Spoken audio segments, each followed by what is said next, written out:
Let's be so real for a moment. Most productivity videos are either too fluffy or way too rigid. You don't need another 5 a.m. routine that doesn't even fit your life. And honestly, if you're here, chances are you already made a bunch of plans. You've tried to put your stuff on your calendar sometimes. You've tried the routines. You've even tried to do those to-do lists, but none of it stuck. Not because you're lazy, but because the advice just did not match with your reality. That's why in this video, I'm walking you through a science-backed daily routine that actually works. Even if your attention is scattered, your schedule is unpredictable, or your motivation's been low. I'm going to show you exactly how to structure your day in a way that makes you more focused, more consistent, and way less overwhelmed without making unrealistic changes you will drop in a week. So if you're tired of starting over every single Monday, then this one is for you. Let's get started. Welcome to the Chic Evolution, your ultimate destination for fashion, beauty, and empowerment. I am a former top model and multiple beauty pageant winner. I've had the privilege of walking the runways from America to Europe. I've graced magazine covers, and my passion for helping others has empowered me to uplift those around me. So join me as I share insider tips on style, confidence, and living your best chic life. Because at the Chic Evolution, confidence is always in season. Welcome back to our little corner of the internet. Before we get started, you know the drill. Please do take the time to subscribe to my channel and to also like this video for more content like this. And if you are new on my channel, over here we like to start each video by lighting up a candle just to set the tone, just to set the good vibes. And towards the end of each video, we turn it off and I send you with an uplifting affirmation. So I always mention that if you have a candle at home, please light it up so you can join in this little practice. So here is our candle of the day, and let's get right into it. Let's start here because this really is where most of us lose the day without even realizing it. That moment when your eyes open and your hands instantly reaches for your phone. That's not harmless. That's a habit. And it's shaping your mood, it's shaping your focus, and it's also just shaping your nervous system before your feet even touch the floor. The second you unlock that screen, you've let everyone else in your life. Text, group chats, social media drama, random notifications, comparison traps, and pressure you didn't even ask for. You haven't even checked in with yourself yet, but you're already reacting. And there's real science behind this. Studies from the University of California, Irvine, shows that every interruption, every switch in focus costs you about 23 minutes of cognitive recovery. Now, multiply that by 10 different inputs from your phone first thing in the morning, and you're walking into your day mentally scattered before you've even done a single productive thing. But even deeper than that, when you begin your day in reaction mode, your body stays there. You operate from a place of urgency, anxiety, and distraction. And that lingers all day. And this is why no matter how much time you technically have, you still feel behind. And the fix here isn't complicated, but it's intentional. Give yourself the first 30 to 60 minutes of your morning with zero inputs. That means no phone, no emails, no scrolling, no news, and honestly, no other people if you can help it. You don't have to meditate for an hour or write a 5-page gratitude letter. Just protect your brain's opening window. That could mean making your coffee in silence, stepping outside for some fresh air, stretching, journaling one sentence, or just sitting still and allowing your mind to just settle. The point is to give yourself a moment of stillness before the day starts pulling you everywhere. This matters because the first hour of your day starts the neurological tone for the rest of it. Cortisol levels are naturally highest in the morning, which really means that your focus and energy are primed, but also fragile. Your brain is just more impressionable, your subconscious is more open, and that makes it the perfect window for you to set intentions, not absorb chaos. When you own that first hour, you shift your entire day from reactive to responsive. And the difference that this makes in your productivity isn't just subtle, it's everything.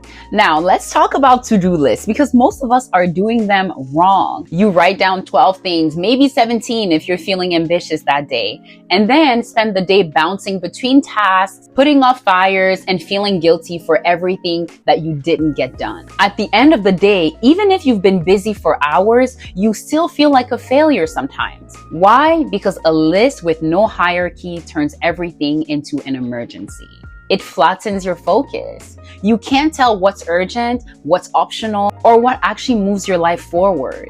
This is where the 3-part priority system changes the game, okay? So instead of trying to juggle your entire life in one go, you filter your tasks into 3 specific categories. 1 focus task, 1 admin task, and 1 personal task. Your focus task is the needle mover. This is the one thing that, if done, gives the rest of your day purpose. Maybe it's a big project, maybe it's deep creative work, or just a step towards a goal that's been sitting on the back burner.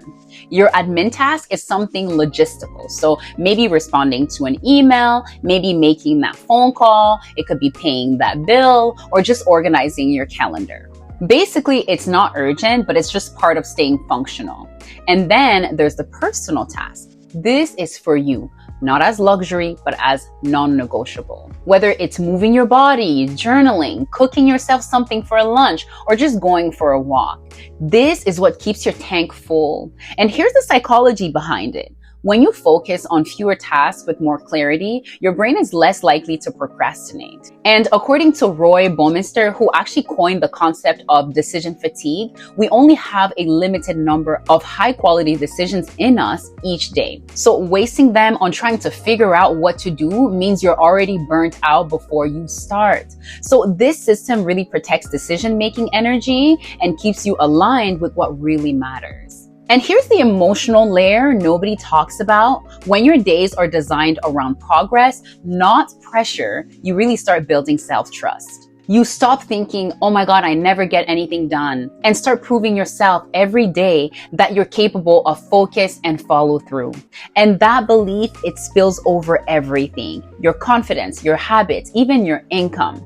So scrap the 20 task list. Each morning or the night before, write down your 3 things. 1 that moves the needle, 1 that keeps you grounded, and 1 that pours back into you. That's a real productivity plan right there, not chaos disguised as effort. Let's clear something up. Being productive doesn't mean working longer. It means working smarter. Most people try to force long stretches of concentration, thinking that that's what high performers do. But the truth is, our brains weren't built for that kind of nonstop output. What looks like grind mode is usually just someone stuck in a chair, scrolling between tabs and calling it effort. Meanwhile, their brain is exhausted, their to-do lists are untouched, and they're beating themselves up for not doing enough.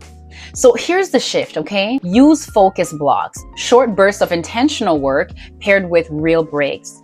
And you know, one of the most effective frameworks is the 52-17 method. So 52 minutes of focus work, 17 minutes of rest. But if that feels too intense, start with 25-5, known as the Pomodoro technique. The key here isn't the exact ratio, it's about working in sprints, not marathons. And during your focus time, eliminate distractions. Put your phone in another room, close every tab you don't need, turn off the notifications, and set a timer so your brain knows for the next stretch, we're locked in. And when the timer goes off, actually rest. Don't scroll on TikTok or check your emails. That just shifts your attention. It doesn't give your mind recovery. Get up, walk around, hydrate, breathe a little. Every 2 minutes of movement really increases oxygen flow and cognitive clarity. And MIT's Brain and Cognitive Sciences department found that strategic breaks actually increase your brain's ability to solve problems and retain information. So resting isn't slacking, it's smart, because over time, these blocks really teach your brain how to enter a flow state faster. You'll notice you start procrastinating less, not because your willpower has instantly improved, but because your work finally has structure. When your day is made of focused sprints instead of blurry hours, you stop feeling behind all the time. You start feeling in control again. Because productivity isn't just about how much you do, it's really about the quality of your decisions. And most people never stop to ask, why did I make that choice? Most of us just evaluate based on outcome, not process. But the truth is, we repeat decisions more than we realize. And if you really want to improve your focus, your time management, your boundaries, you've got to start studying your own decision-making patterns, because this will help in the long run. So here's how the decision rewind works. At the end of your week, take 15 to 20 minutes and look back at just 2 to 3 decisions you've made. They don't have to be huge. Maybe it's a yes to a project you didn't have capacity for. Maybe it was pushing off a habit you said you'll start. Maybe it was skipping rest because something urgent came up again. Ask yourself, what led me to make those choices? Was I reacting? Was I responding? Did I feel pressure? Did I feel guilt? Did I feel fear? This is a powerful form of self-auditing. You're not judging yourself, you're studying yourself. And over time, you'll notice the patterns. Maybe you're overcommitting when you're anxious. Maybe you're people-pleasing when you feel unsure. Or maybe you procrastinate when the task is unstructured. These are gold mines of information. Because once you know the pattern and you can identify it, you start rewriting it. And you know what? Neuroscience backs this up. So the prefrontal cortex, which is responsible for the executive functions and decision-making, strengthens when you reflect on past behavior. It's literally like rewiring a game tape. And athletes do this too. CEOs do this. This is how you become a high performer in your own life, not by trying harder, but by becoming more aware. And here's what happens when you do this consistently. You start making faster, clearer decisions. You stop second guessing yourself as much. You stop defaulting to old habits because you've learned to name them now. And that kind of insight, it's what separates chronic overthinkers from grounded executors. So here's your action step. Every Friday, or whatever day works for you, reflect on 2 to 3 key decisions you've made. Journal what triggered them, what you've learned from them, and how you want to handle it next time. And if you do this weekly, you'll start seeing yourself with more clarity, and that clarity translates into intentional actions. You know, your brain is absolutely not meant to hold every appointment, every task, every reminder, or even every idea just floating around your life. When you try to store everything mentally, your thoughts become cluttered, your stress level spikes, and you burn out before you've even done anything meaningful. This is why so many people feel overwhelmed, even when they don't have that much on their plate, because they're trying to mentally juggle everything all day long. So here's the fix.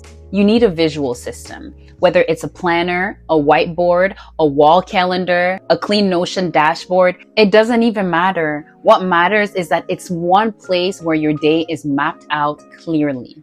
When you externalize your schedule, your brain can finally breathe. You stop wasting your energy on remembering things and start using that energy to do things. So break your day into 3 different blocks. Morning block, this is for your highest energy tasks. You know, that work that needs creativity, analysis, or just decision making. Number 2, midday block. So handle all the admin stuff, the emails, the errands, the meetings. So these are functional, but don't require peak brain power. You know what I mean? And then number 3, afternoon/evening blocks. So use this for low stakes tasks. So planning for the next day, for example, or finishing something light. This isn't about being hyper productive every single hour of the day. This is about giving your day some structure. When your day has shape, your nervous system feels safe. And this really stops that question of what should I do next? Because that's already clear. Visual planning isn't just about organization, it's also about regulation. It makes your schedule less emotional, less overwhelming, and way more doable. You know, most people talk about morning routines or evening routines, but what's missing is what happens in between. The moments when you switch from one role to another role, from work to home, from focus to rest, from meetings to creative time. And if you don't control those transitions, they will control you. Think about it. How often do you finish a Zoom call and without even thinking, jump into something else? Email, social media, cooking yourself something, texting your mom back, calling the vet, without even any mental pause. That's where the fatigue builds up. Not from the work itself, but from the lack of recovery between contexts. And this is what psychologists call cognitive residue, when your brain carries stress, thoughts, or emotions from one activity into the next. So here's your fix for this. Build transition rituals. You don't need anything fancy, just small intentional actions that tell your brain, we're switching gears now. And that might mean closing your laptop and stretching for 3 minutes. It might be taking a walk before moving into home tasks, playing a specific playlist to just wind down, or even just lighting a candle or drinking water between tasks can act as a cue. It's not the action itself here, it's the intention behind it. These rituals really help your nervous system reset because they reduce decision fatigue. They create mental bookmarks so your brain can actually process what just happened and prepare for what's next. And the result, you feel less scattered, you feel more present, and way less drained by the end of the day. And you know, we all know this. We live in a culture obsessed with optimization. Every hour has to be maximized. Every single block of time needs a task. And if you ever just sit still for too long, there's that voice in your head whispering, you're wasting your time. But here's what nobody else tells you. Some of your most creative, game-changing thoughts will never arrive while you're grinding. Some of them just come when your brain is unhooked, when you finally stop chasing clarity and give it space to arrive on its own. Enter the anti-agenda hour, 1 hour a week, where you intentionally do nothing that's productive on paper. You don't schedule anything. You don't set any goals. You don't use it wisely. You just exist. Maybe you sit on the floor and just stare at the window. Maybe you flip through a book with no purpose. Maybe you journal, not because you're supposed to, just because that's where your brain is naturally leading you. And here's the science behind this, and you already know I come with the receipts, okay? So this kind of unscheduled time actually activates the default mode network in your brain. So it stands for DNM. It's the same network that lights up during daydreaming, memory consolidation, abstract thinking, and just long-term visioning. So basically, your DNM is your brain's behind the scenes operations team, if I can say it that way. It only works when you stop actively doing stuff. That's why so many ideas come in the shower, during a walk, or when you're spaced out, not when you're staring at a screen trying to force it. The anti-agenda hour is creative compost. You're letting all the thoughts, all the impressions, and all the input from the week settle and mix together. And often what comes up is something you weren't looking for. A connection maybe, a solution, or just a realization that your conscious mind could not access. This isn't lazy, it's your mental expansion. Think about it that way. Most of us don't need hustle, hustle, hustle mentality all the time. We need more white noise in the background, more blank canvas, more time where we're not being productive so our mind can actually become more effective. And here's your action step. Block off 1 hour a week. Yes, put it in your calendar and label it anti-agenda. Don't plan it, don't feel it, just show up. Let yourself feel bored. And that boredom really is the doormat to breakthroughs, I promise you. Now, here's the part that almost no one talks about. How you end your day is just as important as how you started. You can do all the right things during the day, but if you go to sleep with a racing mind, open tabs in the background, and zero closure on your to-do list, your productivity tomorrow is always gonna be compromised. And that's where your shutdown sequence comes in. And this really is a set of calming, repetitive actions you do every evening to just signal that your workday is over and it's safe to now rest. Think of it like powering down your internal computer. Start by reviewing what you've actually done. It might feel small, but it gives your brain closure. Then write down everything you didn't get to finish that day or you need to handle tomorrow. And the goal here is so simple. Don't bring your to-do list with you when you go to bed. Then after that, do something else. Step away from the screens, read a book, tidy your space, stretch, make tea, whatever slows your pace and grounds you in that moment, do that. If you want to go a step further, list your top 3 priorities for tomorrow. When you know exactly what's coming next, your brain doesn't have to spiral trying to remember it.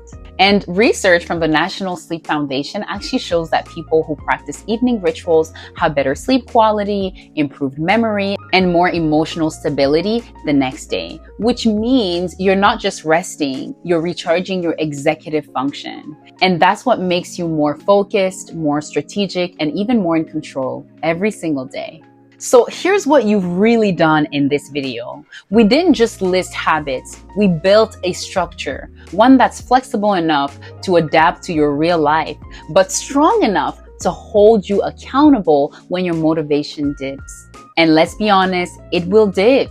That's why you need systems, not vibes, not just inspiration, actual rhythms that guide you even on the off days. You don't need to become a different person to be more productive. You just need to create a day that matches your mind, something that honors your energy instead of fighting it, something that works with your attention span instead of pushing it. And this really is how high-performing people stay consistent, not because they're more disciplined, but because they've designed their lives to support discipline. So here's what I want you to focus on this week. Protect your mornings. No random input first thing in the morning, okay? Plan your day with just 3 priorities and work in short focus blocks with real breaks. Use one visual system and just keep it simple. Add tiny transition rituals between tasks and end your day with a shutdown sequence. That's it. Not perfection, just consistency. And give yourself 7 days with this structure and you'll notice the difference. More calm, more clarity, more confidence in how you move through your day. And if you fall off, it's not the end of the world. You just need to return to the system. So my question for you is, which part of this routine are you starting first? And what's one thing you'll do today to make it stick? And if this video helped you in any way, please consider sharing it with someone who's been feeling unmotivated, maybe a little bit unfocused, or just stuck in survival mode. And if you want more science-based routines that actually work, you already know, subscribe to my channel for more content like this. And now, before I let you go, it is now time to turn off the candle that we lit at the beginning of the video and for me to send you with my affirmation send-off message. So here it is. My chic babes, until our next encounter, let your uniqueness shine, let your self-love grow, and let your confidence inspire. And I'll see you when? I will see you sooner than later. There you go. It's a wrap, baby. It's a wrap. It's a wrap. Ooh, ooh, it's a wrap.